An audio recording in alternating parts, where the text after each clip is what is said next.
Bonjour à tous et bienvenue dans un nouvel épisode du Quart d'heure neuro. Aujourd'hui, nous allons explorer comment la puissance, cet élément crucial de la performance physique, peut être améliorée grâce à la neurologie fonctionnelle et aux réflexes archaïques. Ce sujet est fascinant car il lie directement le potentiel humain à notre compréhension du système nerveux. La puissance est souvent associée à la force physique, mais il y a bien plus que cela. Elle dépend aussi de l'efficacité du système nerveux à activer et coordonner les muscles.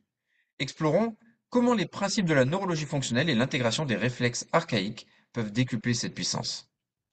La puissance est la capacité de générer une force maximale en un minimum de temps. Elle est essentielle non seulement pour les athlètes de haut niveau, mais aussi pour des activités quotidiennes comme courir, sauter ou soulever des objets. Pour améliorer la puissance, il ne suffit pas de travailler sur la force musculaire, il faut aussi optimiser la communication entre le cerveau et les muscles.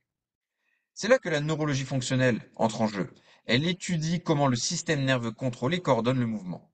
En comprenant mieux ce contrôle, nous pouvons trouver des moyens d'améliorer la vitesse et l'efficacité de la réponse musculaire.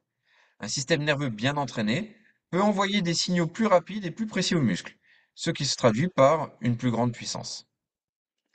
Les réflexes archaïques, quant à eux, sont des mouvements automatiques présents dès la naissance. Leur intégration au système nerveux central est cruciale pour un développement moteur harmonieux. Cependant, si ces réflexes ne sont pas bien intégrés, ils peuvent entraver la coordination et la puissance. Par exemple, on va prendre le réflexe de Moro. S'il est non intégré, il peut entraîner soit une hypersensibilité aux stimuli environnementaux, ce qui peut perturber la concentration, la coordination, l'équilibre nécessaire pour générer de la puissance. En travaillant sur l'intégration de ces réflexes, nous pouvons donc libérer le potentiel du système nerveux et améliorer la synchronisation des mouvements. En utilisant des techniques d'intégration spécifiques, comme les exercices isométriques, nous pouvons aider le corps à intégrer ces réflexes, ce qui permet une réponse musculaire plus efficace et donc une puissance accrue.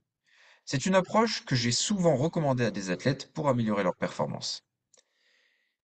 Il existe plusieurs techniques issues de la neurologie fonctionnelle qui peuvent être utilisées pour améliorer la puissance. Parmi elles, il y a l'entraînement proprioceptif, qui est particulièrement efficace. Il s'agit de renforcer la capacité du corps à savoir où il se trouve dans l'espace, ce qui est essentiel pour coordonner les mouvements rapides et puissants. En intégrant des exercices qui stimulent le système proprioceptif, comme des mouvements basés sur les différents propriocepteurs, que ce soit les mécanorécepteurs, thermocepteurs, barorécepteurs, etc., etc. Des exercices divers et variés que les athlètes peuvent mettre en place dans leur quotidien pour venir améliorer leur capacité à générer de la puissance. Ces exercices aident également à affiner la communication entre le cerveau et les muscles, permettant ainsi une activation plus rapide et plus précise des groupes musculaires nécessaires.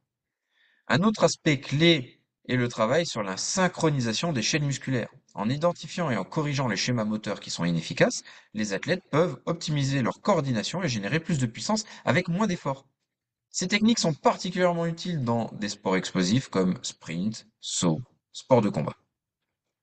En conclusion, on peut dire que la puissance n'est pas seulement une question de muscles forts, mais aussi de système nerveux efficace. Grâce à la neurologie fonctionnelle et à l'intégration des réflexes archaïques, il est possible d'optimiser la communication entre le cerveau et les muscles pour améliorer la puissance. Ces approches ne se limitent pas aux athlètes, elles peuvent également être bénéfiques pour quiconque qui recherche l'amélioration des performances physiques. Merci d'avoir écouté cet épisode du Quart d'heure neuro. J'espère que vous avez trouvé cette exploration enrichissante et que cela vous incitera à considérer le rôle du système nerveux dans vos entraînements. Comme toujours, si vous avez des questions ou des expériences à partager, n'hésitez pas à nous contacter. Nous sommes impatients de lire vos retours et d'y répondre dans un prochain épisode. À très bientôt pour une nouvelle aventure dans le monde fascinant de la neurologie fonctionnelle.